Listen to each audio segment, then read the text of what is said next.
é bom poder estar aqui hoje, marcando esse dia nas nossas vidas, podendo render graças a Deus e entregar nosso 2020 nas mãos dele, né? Poderíamos estar em muitos outros lugares, mas escolhemos estar aqui nessa noite. E essa não é só mais uma noite, nem na minha e nem na sua vida, essa é uma noite de encontro com Deus. Essa é uma noite de ouvir a voz de Deus, ouvir o que Ele tem preparado para nós. Por isso eu queria pedir que você prestasse muita atenção naquilo que Deus tem para falar ao seu coração, aquilo que Ele quer fazer na sua vida e através da sua vida no próximo ano, amém? Vamos orar? Feche os teus olhos e fale assim: Deus, fala comigo, Pai. Eu estou aqui para ouvir a Tua voz. Abra o meu coração, abra os meus ouvidos, para que eu reconheça a voz do Pai e encontre direção. E é por isso que nós oramos, Pai, em nome de Jesus, amém. Querido, eu estou aqui para te dizer hoje que, em nome de Jesus, não despreze 2020.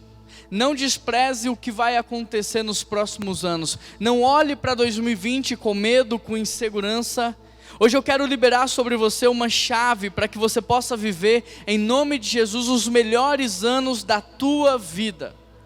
E para isso eu quero convidar você a abrir a sua Bíblia em Números capítulo 13, versículo 27.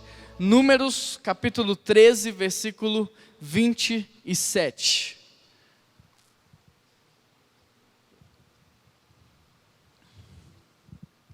Quem achou, diz achei.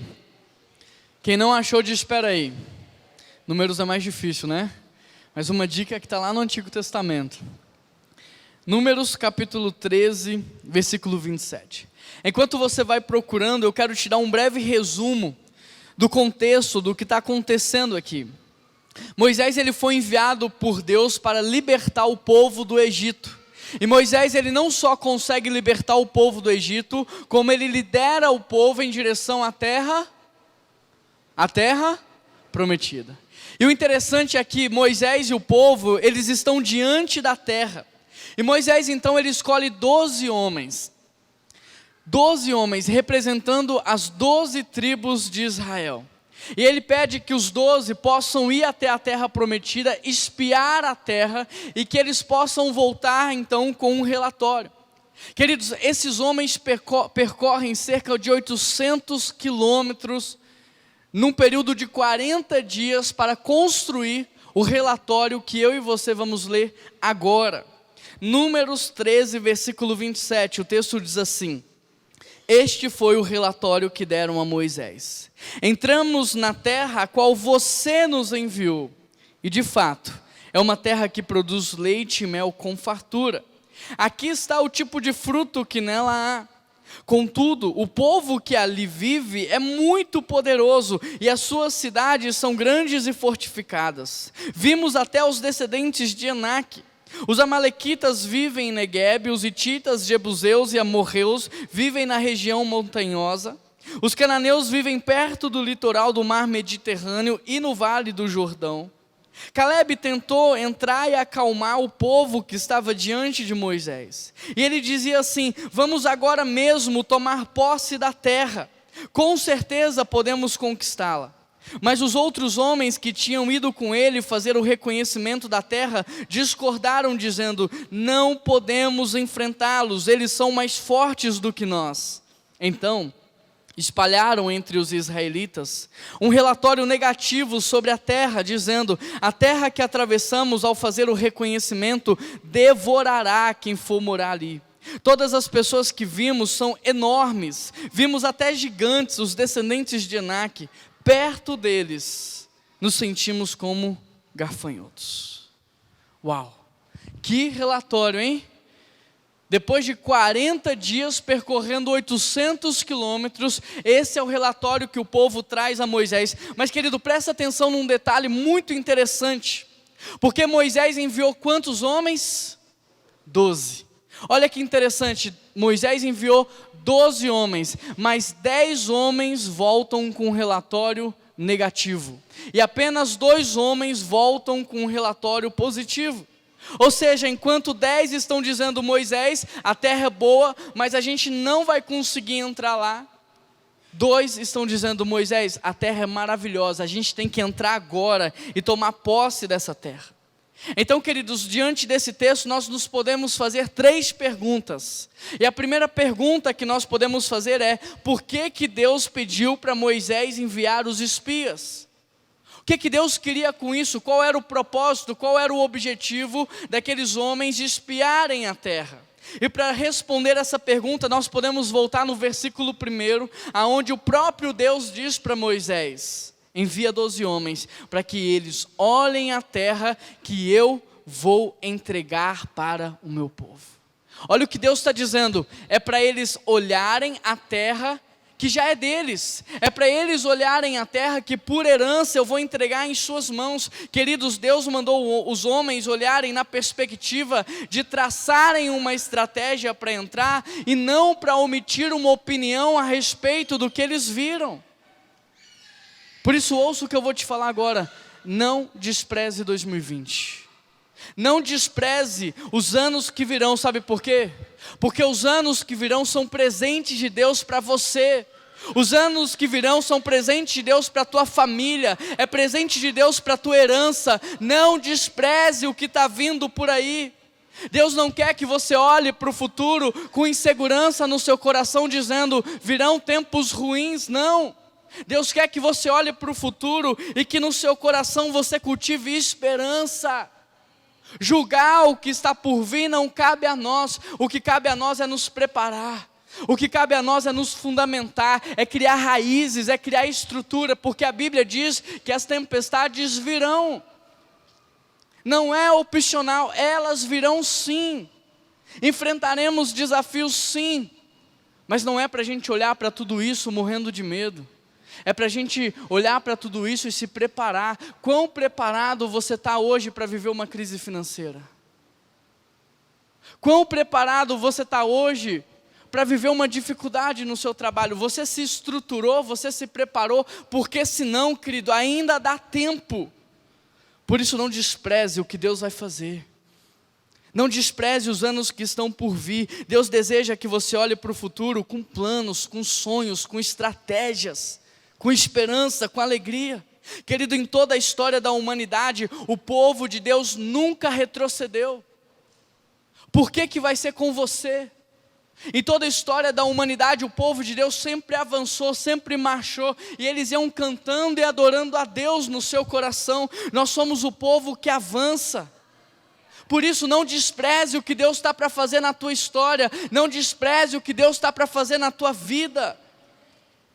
Os anos que Deus está acrescentando à tua vida é uma oportunidade para você recomeçar, é uma oportunidade para você começar de novo.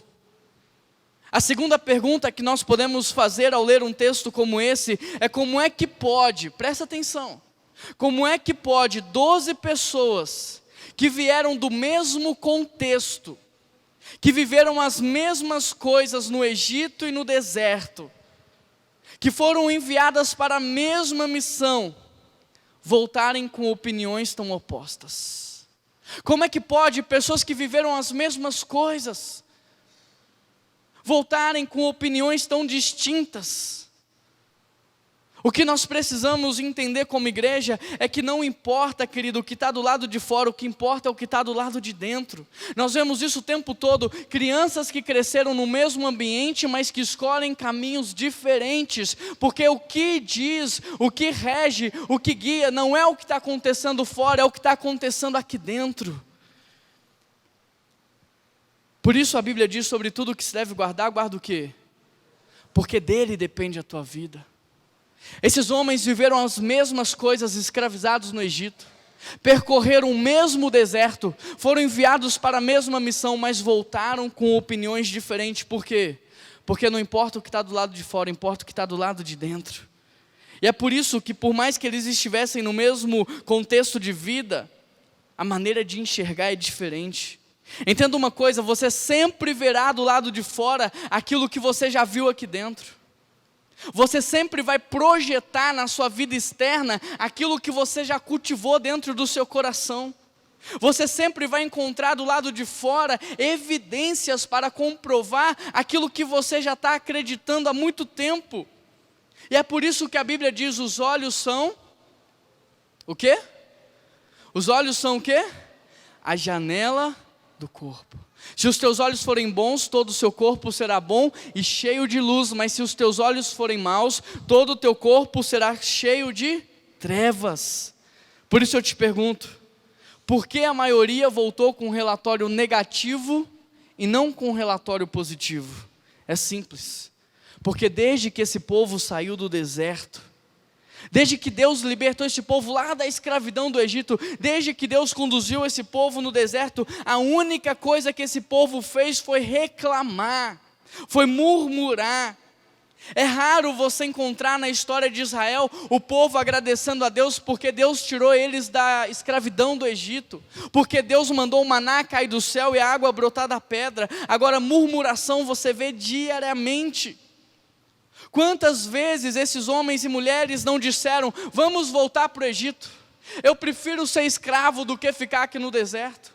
Quantas vezes você não leu na sua Bíblia esses homens reclamando da liderança de Moisés, dizendo: olha Deus, eu estou cansado de comer o maná todo dia, muda isso aí, eu estou cansado dessa água. Todos os dias o povo murmurando e reclamando, como consequência de um coração que murmura e reclama. Eles enxergavam a vida da mesma maneira, de maneira pessimista. Querido, que talvez você não saiba, presta atenção no que eu vou te dizer agora. Olha para mim por um instante. O que talvez você não saiba é que reclamar treina o seu cérebro para focar sempre no que é negativo. Quando você reclama, quando você murmura, você está direcionando o seu coração, os seus olhos para sempre encontrar coisas ruins. Por exemplo, quem vive reclamando e murmurando, reclama quando o dia está com sol quente, mas também reclama quando está chovendo. Sim ou não? É verdade ou não? Quem reclama e murmura sempre não consegue perceber que há coisas boas que se pode fazer no sol, mas também que há coisas boas que se dá para fazer na chuva. Quem reclama e murmura sempre não consegue enxergar o belo, não consegue ver aquilo que é bonito, não consegue aproveitar as oportunidades da vida. Eu me lembro de um exemplo, de um amigo que estava jantando. Ele era um adolescente naquele tempo meio rebelde, né? Até adolescente rebelde é um sinônimo, né? Era um adolescente muito rebelde, estava jantando na mesa do pai, com a família. O pai fala assim: filho, por gentileza, você poderia pegar um pouquinho de sal para o papai? O menino levanta da mesa já murmurando: nossa, vocês parece que me enxergam como escravo nessa casa. É só eu que pede, tudo pede para mim. Ó pai, eu não sei aonde está o sal não. Aí o pai fala assim: filho, como que você não sabe onde o sal está? Você vive nessa casa, você come aqui todo dia, como que você não sabe aonde tem o sal? E o menino vai procurar o sal assim: eu não sei onde está o sal, não vou encontrar o sal. Aí ele vai lá da cozinha, procura o sal, ele não encontra o sal e grita: não achei o sal. A mãe já levanta arrastando a cadeira, né? Menino, se eu for aí e eu encontrar esse sal, eu vou jogar esse sal na sua cabeça. Não é assim que as mães fazem? Aí depois elas falam assim: e eu vou sumir, porque toda mãe vai sumir um dia, sim ou não? E a mãe vai lá na cozinha e, pasmem vocês, ela encontra o sal. Mas sabe o que é mais interessante nessa ilustração toda? É que o menino não estava mentindo. Ele realmente não encontrou o sal. E sabe por que ele realmente não encontrou o sal? Porque desde que ele saiu da mesa, ele estava dizendo para ele mesmo: eu não vou encontrar, eu não vou achar, eu não sei aonde ele está. Ou seja, ele estava treinando o seu cérebro para não reconhecer o sal, mesmo que ele estivesse bem diante dos seus olhos. Isso acontece, sabe por quê? Porque o nosso cérebro se organiza para captar no nosso ambiente aquilo que a gente já projetou dentro de nós. E isso está acontecendo o tempo todo quando você reclama. O teu cérebro está procurando motivos para você reclamar mais, motivos para você murmurar mais, e você já não consegue enxergar a cor na vida, a beleza da vida. Isso está em concordância com muitos pensadores que dizem: a melhor forma de prever o futuro é criando ele. A melhor forma de você saber o que vai acontecer no futuro é você criando o futuro. Em outras palavras, criamos o futuro, tanto quanto agradecemos, mas também quando reclamamos. A questão é que o nosso futuro, ele é completamente influenciado pelaquilo que estamos plantando, pelaquilo que estamos dizendo. Pela sua mente, o seu coração, o seu casamento pode tanto prosperar quanto ser destruído. Pela tua mente, pelos teus lábios, pelo teu coração, você pode tanto crescer na tua vida profissional quanto afundar. Deixa eu tentar ilustrar isso de outra maneira. Imagine que você comece um emprego novo. Aí você vai para o emprego novo, 2 de janeiro. E você vai assim, gente, que emprego ruim é esse que eu arrumei? Que gente feia nesse lugar, que lugar chato, que salário miserável. O que vai acontecer no dia 3? Vão te mandar embora. Vão correr com você, você não vai crescer na vida. Agora imagine que você vai para o seu trabalho assim, hoje o céu vai invadir aquele lugar. Hoje Deus vai se revelar através da minha vida naquele lugar. Deus, obrigado por esse emprego, porque tem muita gente desempregada, mas o Senhor está me dando sustento. Deus, obrigado por esse salário pequenininho, porque o Senhor está me ensinando a ser fiel no pouco. O Senhor está me ensinando a administrar no pouco. Então Deus, obrigado. Obrigado por esse gerente duro, porque sem ele saber, ele está formando em mim o caráter de Cristo, está me ensinando a ser mais paciente, a perdoar mais, a ser mais amoroso. Então Deus, muito obrigado. O que vai acontecer? Todos vão gostar de você, as pessoas vão querer estar perto de você, as pessoas vão querer te trazer para perto, você vai começar a gostar daquele lugar, daquele ambiente, você vai trabalhar com mais produtividade, você vai crescer. Se você observar na vida, querido, se você observar na Bíblia, tudo que a gente despreza, sabe o que acontece? A gente perde. Tudo que a gente despreza, a gente perde. Isso é inteligência bíblica. Todas as vezes que você encontrar na Bíblia a palavra desprezo, ela vai estar antecedendo uma história de fracasso. Todas as vezes que você encontrar na Bíblia a palavra desprezo, ela vai anteceder uma história de tragédia. Por exemplo, Gênesis 25:34 está escrito que Esaú desprezou o seu direito de primogenitura. E eu te pergunto, o que aconteceu com Esaú? Por ser o filho mais velho, era herdeiro do pai, tinha direito a tudo. Mas porque desprezou, o que aconteceu? Perdeu. E a Bíblia diz que quando ele se deu conta do que ele fez, ele chorou amargamente. 1 Samuel 17:42 diz que Golias desprezou Davi. O que aconteceu? Perdeu, porque tudo que a gente despreza, a gente perde. 2 Samuel 6,16, o texto diz que Mical desprezou Davi em seu coração. Sabe o que aconteceu com Mical? Ela não pôde ter filhos, desprezou, perdeu. Por isso eu estou aqui para te dizer, para de murmurar, para de reclamar, para de desprezar o que Deus está fazendo.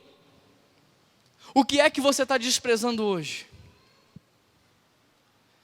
O que é que você está desprezando hoje? É o seu marido? É tua esposa? Porque se for, você está correndo o risco de perder. O que você está desprezando hoje? É o seu carro? É a sua casa? É o seu trabalho? O que você está desprezando? Porque você está correndo um sério risco de perder. Então para de desprezar aquilo que Deus está fazendo na sua vida, porque quando você reclama, quando você murmura, você está treinando os seus olhos para enxergar a vida sem cor, mas também você está trazendo condenação sobre a tua vida. Olha para o Brasil, gente, tem tudo para crescer, tem tudo para prosperar, tudo que planta nessa nação nasce. A gente tem muita água, a gente tem muita vegetação, o nosso clima é equilibrado, não tem tantos desastres no Brasil, mas por que o Brasil não cresce? Por que nós não somos um país de primeiro mundo? Porque o brasileiro é viciado em murmurar. Porque a gente sabe reclamar e a gente reclama de tudo, e a gente chega até o ponto de torcer para o Brasil não dar certo. É verdade ou não é?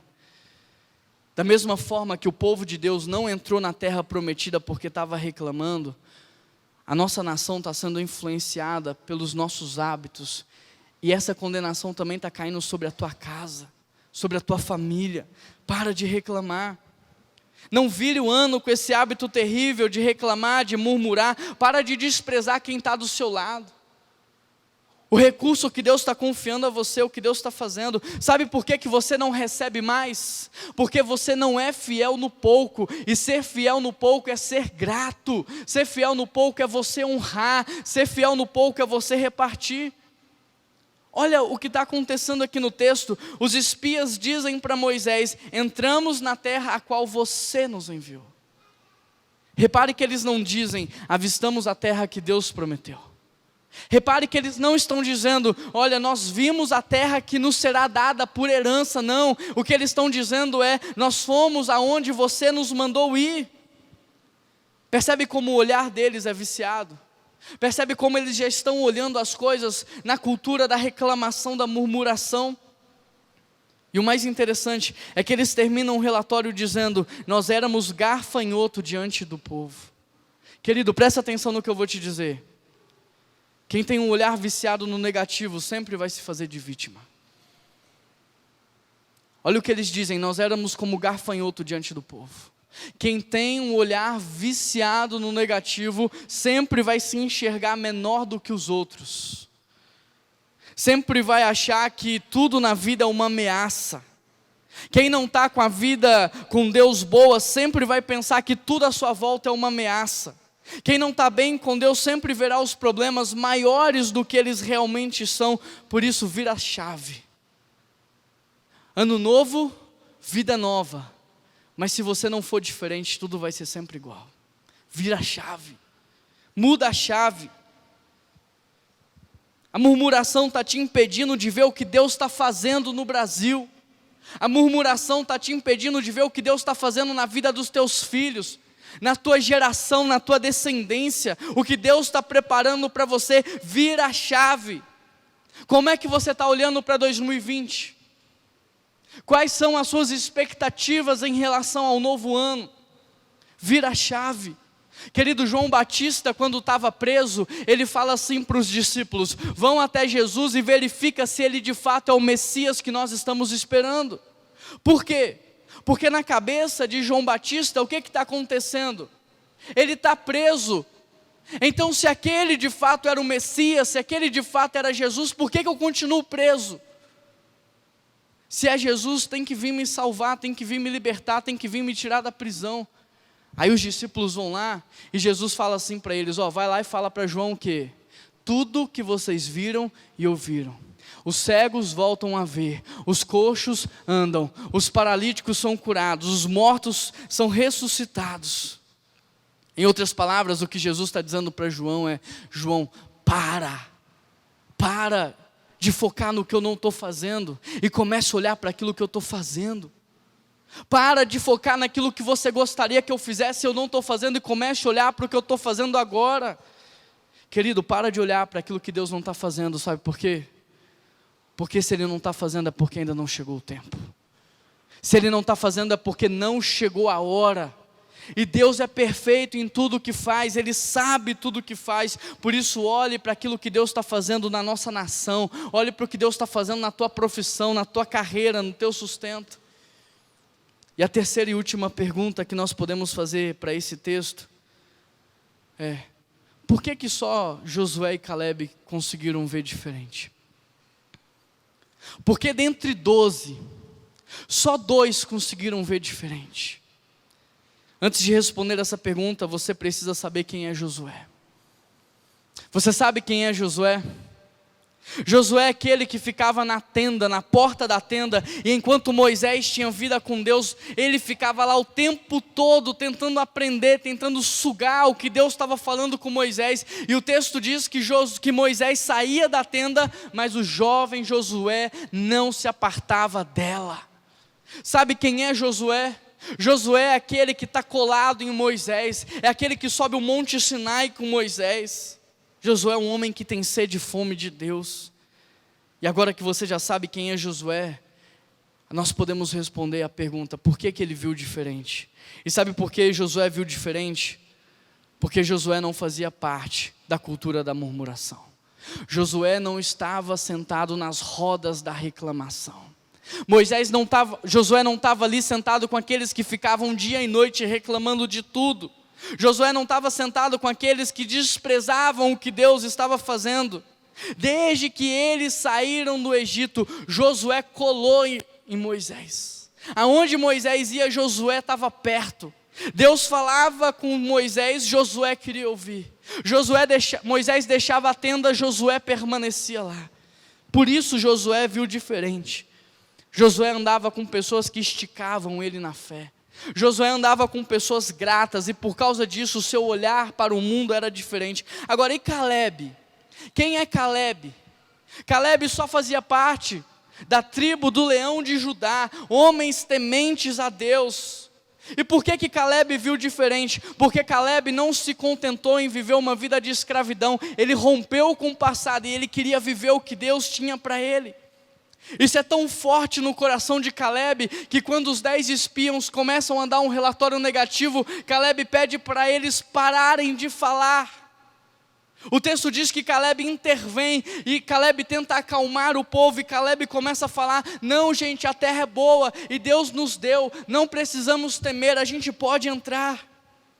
Queridos, Caleb nos mostra o que realmente significa confiar em Deus, porque em sua fala, Caleb não ignora os problemas. Quando Caleb começa a falar, ele não desmente os 10 dizendo: é mentira, a cidade não é fortificada ou não tem desafios lá. Pelo contrário, Caleb sabe dos desafios que tem naquela cidade, mas isso não rouba do coração de Caleb a confiança de que Deus é com ele. Isso não tira do coração de Caleb a certeza da promessa que Deus havia dado. Isso não arranca do coração de Caleb a certeza de que Deus é com eles, e que por isso eles não precisariam temer. Queridos, confiar em Deus é saber que 2020 pode até ser um ano desafiador, mas é saber também que se Deus está conosco, a gente não precisa ter medo.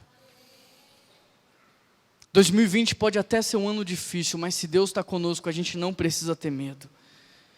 Diante disso eu te pergunto, nessa história, quem melhor representa você, Josué ou Caleb?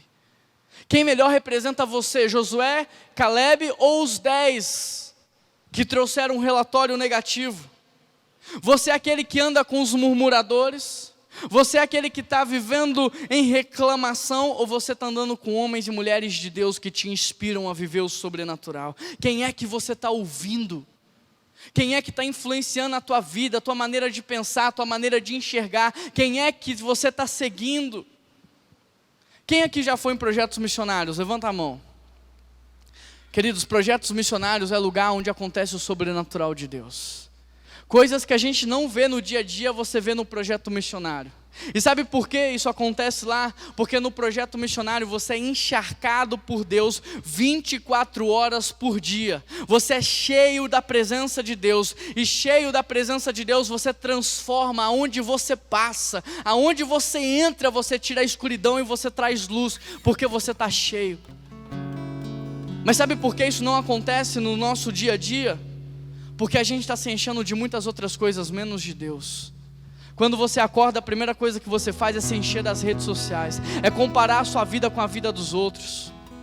Você levanta, você vai assistir o jornal e você começa a se alimentar de um monte de coisas ruins que estão acontecendo, e você já sai de casa desanimado, com a cabeça baixa, pensando que o mundo está acabando, que não há mais esperança. Mas por quê? Porque você não está se alimentando de Deus.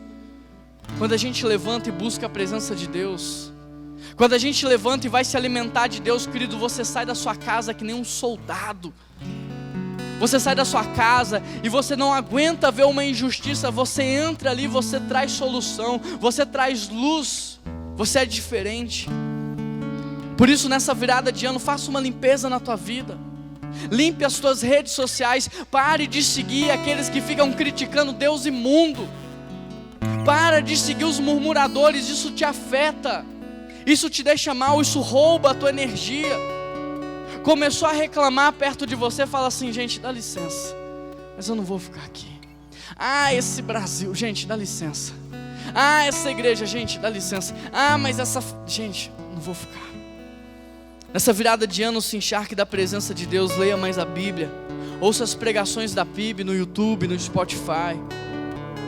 Comece a ouvir louvores ao longo do seu dia. Comece a se encharcar, se alimentar da presença de Deus. Querido, sabe por que Josué e Caleb viram diferentes? Porque ao invés de cultivar no coração deles desprezo, eles cultivaram no seu coração gratidão. Eles eram gratos a Deus desde quando Deus libertou da escravidão. Todos os dias esses homens agradeciam: Deus, eu era escravo, eu nasci escravo, mas o Senhor me chamou para uma vida de liberdade. Deus, eu estou aqui no deserto, não tenho o que comer, não tenho o que beber, mas o Senhor está mandando o maná cair do céu e a água brotar da pedra. Deus, obrigado. Esses homens estavam enchendo o coração deles de gratidão. Enquanto, queridos, nós perdemos tudo o que desprezamos, há uma chave no reino de Deus que diz que tudo que a gente agradece cresce e multiplica. Gratidão é a semente do mais. E é exatamente isso que vai acontecer na vida de Josué e Caleb. De todo aquele povo que estava no deserto, de todo aquele povo que saiu do Egito, Josué e Caleb são os únicos que entram na terra prometida. De toda aquela geração escravizada que perambulou anos no deserto, Josué e Caleb são os únicos que entram na terra prometida. Sabe o que aconteceu com aqueles que disseram: por que não morremos no Egito? Por que não morremos no deserto? Sabe o que aconteceu com eles? Deus fez com eles exatamente o que eles pediram. Eles morreram no deserto, sem conhecer aquilo que Deus estava preparando para eles. Sabe o que aconteceu com aqueles que desprezaram a terra?